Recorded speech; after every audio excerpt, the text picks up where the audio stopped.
BYU TV football analyst Blaine Fowler back in studio with us tonight, and we are still trying to deal with what happened at Boise State. Now that you've had a few days to think about it, what do you think about it? I feel worse. It's like, you think, time heals all wounds. Wow. I feel worse about it. The more I look at film and see little things that could have happened, the worse I feel about it. And that's okay. I don't have to be ready to play again until you and I tee it up on Friday night to get ready for the broadcast. The guys had to put it behind them Sunday night and get ready, Monday morning. You and I we can wallow in misery for the whole week if we want to. We're good at doing that. Yep. We'll go all week long. So they're back to practice. The question now is Riley Nelson's health versus Taysom Hill's, the newness factor of coming in and bringing some zip. I think that the coaching staff made it pretty clear that if Riley Nelson's 100%, and he's the Riley Nelson we saw at the beginning of the season, that he's the guy. If he can't go, then our game changer for this game was Taysom Hill. I mean, he came in and did a terrific job. You see this corner route that he threw out to Richie Wilson, did a nice job. He's got a live arm, made some good throws in this ball game. The thing maybe he did the best was run the football.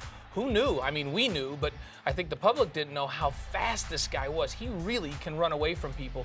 He's a big, strong quarterback. He's got a live arm. We see him bowl over 5 guys to get into the end zone there. And he really did a great job. 12 rushing attempts.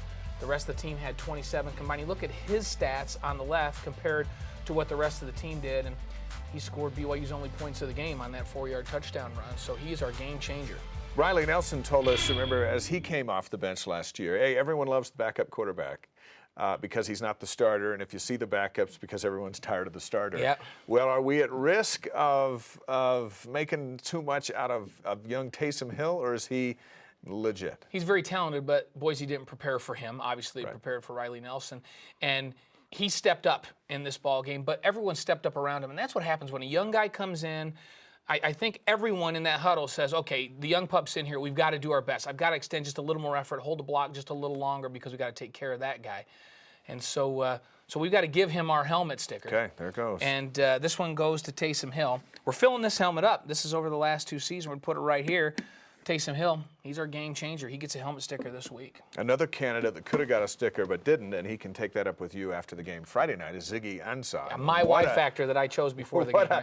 What a night he had over there at Boise. I didn't really choose him. I wish I had chosen him. He was impressive, and he continues to get better every single week out on the field.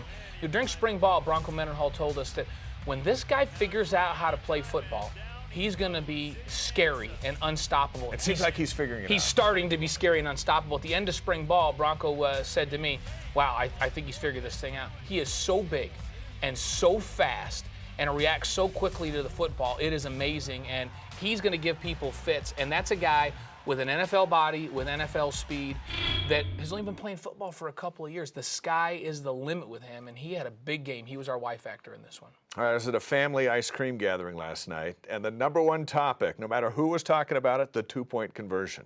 Yeah. The decision to go for 2 instead of kick for 1 and tie it and try something else after that. Let's break down what happened on that play.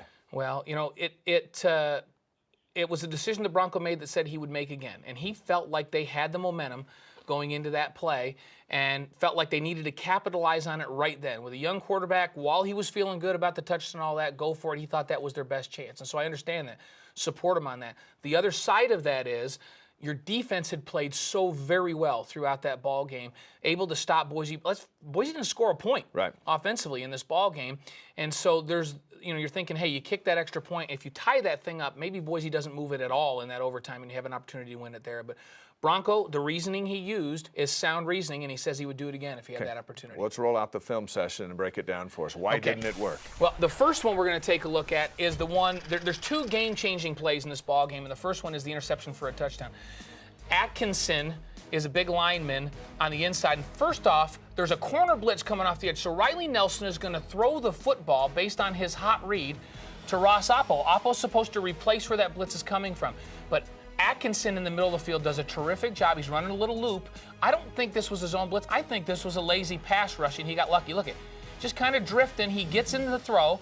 Riley doesn't even know where he's coming from since he's coming from that nose, and he rumbles and bumbles all the way into the end zone for a touchdown. So Riley makes the right read. Oppo makes the right adjustment. Now, here's the 2-point conversion you were talking about. pass rush, guess who it is again? Our good friend Atkinson. Yeah. Takes an angle and gets out, and instead of the quarterback, and this time it's Taysom Hill, being able to go toward the line of scrimmage, he's got to lose ground on his route. You'd like him to go like this. You'd like him to square his shoulders and attack. Because he's not attacking, the linebackers can drift, and it's the backside linebacker that comes across with no run threat at all, does not have to come and help support the run, but watch him gain ground across, no run threat, gets his hand on it, and because we're not able to turn that corner with a quarterback, the throwing lane gets smaller and smaller the longer that play goes on. If there's a good block at the line of scrimmage, Taysom Hill can attack the line of scrimmage with his shoulders square. Those guys that are the front line of defense have to come up and defend the run. Now there's a big area to throw the football.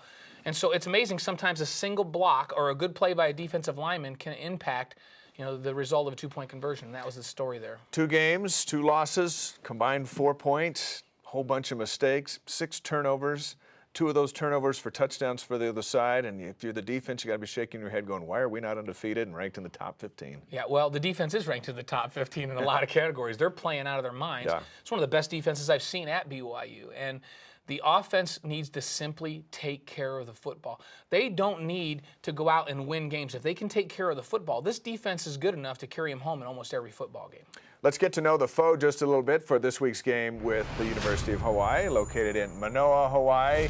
Student enrollment of over 20,000 lucky ones. They'll travel nearly 3,000 miles to Provo, Warriors home field Aloha Stadium. They're the green, black. They got some silver in there. 11 returning starters this year. They're 1-2. Losses to USC on the road, and they get destroyed by Nevada at home over the weekend. They also have a victory over Lamar. Last year, BYU beat them 41-20 in one of the great Cody Hoffman performances, along with Riley Nelson and notable alumni, Barack Obama Sr., the father of President Obama. He's not playing Friday. I'm not sure who played for him over the weekend, but they've got a huge challenge coming in here. Yeah, they have not looked good defensively all year. They have struggled defensively. That's kind of been the case. That was the case in the BYU game last year, and so they have got to be better defensively. They're not going to stand a chance against BYU. This is a team that can move the football a little bit, and they've got Norm Chow, who will bring this team in here and return back to BYU as a coaching connection. Is he wanted to be Lavelle's successor. There's Yes. no question about that. And that didn't quite work out, and then he left. He was here for forever. Started in 73, calling the plays. In 82, he had his hand in on just about every significant thing that happened to BYU football along the way. But he kind of wanted to be the head coach. So now he's back as a head coach for the first time in Provo, just coaching the other team. Is this a big weekend for him? I think he downplays it, but I think it's big for him. Yeah. This is a place where he wanted to be. He spent a lot of years here with a lot of success, coached some very, very good quarterbacks and offenses here. And he's one of the top offensive minds in the game of football. Now, he's got a lot of work to do at Hawaii. He's got to upgrade in terms of talent there, and they've got to be more disciplined. And so this isn't a team he's bringing in that should challenge BYU. All right, who should we be looking for on Friday night? Well, we're going to watch Sean Schroeder, their quarterback. He is a transfer from Duke. He graduated, so he's a graduate student. He transferred without a penalty. 22 of 40 last week for 234 yards and 2 TDs, but he was sacked 4 times. And he's got to be able to get some big plays over the top against BYU to keep his team in the game. And then Will Gregory, their running back, he's a redshirt freshman. He rushed for 92 yards and 5.8 average last week against Nevada. They've got to have some balance to keep the heat off of Schroeder with this aggressive BYU front. They can't just throw the football. They've got to be able to run it. You're going with the trifecta on Cougars to watch. Yeah, and it's not necessarily these guys and what they do. They've been consistent. BYU has to get the football to these guys. Yeah. They've got to establish a downfield passing game. Whether it's a healthy Riley Nelson or Taysom Hill if Riley's not healthy and can't go, they've got to stretch the field a little bit, get Cody Hoffman, Ross Apo, and J.D. Falslev involved. Because these are guys, if you get the ball in their hands, will go make big plays for you. And sometimes it's just a 4 or 5 yard throw that turns into a big play. But this receiving core is so gifted and so talented. And the last couple games, BYU hasn't taken advantage of it. So it's on these quarterbacks to get them the football this week and see what they can do. Hawaii wins in an upset Friday night if what happens? Well, they would have to create some turnovers. They'd have to be probably +2 or more in turnover margin, and they've got to get some big plays over the top. So big plays in the passing game are a long, long run. For BYU, you've mentioned turnovers for the last couple weeks. As good as they've been on defense, They haven't got any turnovers the last two Yeah, games. none for the last 2 games. And I like that Brandon Ogletree, after the last game, said, what could the defense do? And he said, hey, we're not forcing turnovers. So as good as they've been, they need to force some turnovers of their own. And then And we turnovers turn into field position. don't yes, short fields for an offense that is struggling is a huge thing. And then they need to stretch the field a little bit. They need to get some downfield plays and loosen things up. Right now, the last 2 games, teams have been just putting 8 or 9 in the box and saying, hey, you're going to have to prove to us that you can throw it over the top, and we're going to defend the run. I don't care how good your offensive line is. If they're just stacking the box, it's hard to run. So some downfield passing game. Okay, we're home for 3 straight weeks. Hawaii, Utah State, and a good Oregon State team all coming in the Warriors on Friday.